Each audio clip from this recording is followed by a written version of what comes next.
शिवलिङ्गं निर्मलभासितशोभितलिङ्गम्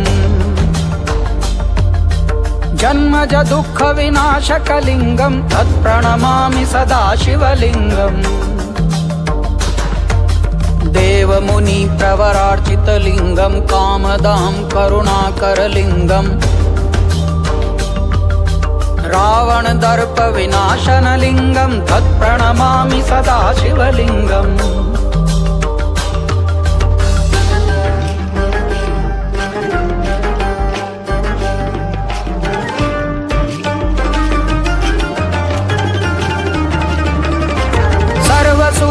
सर्वसुगन्धिसुलेपितलिङ्गं बुद्धिविवर्धनकारणलिङ्गम्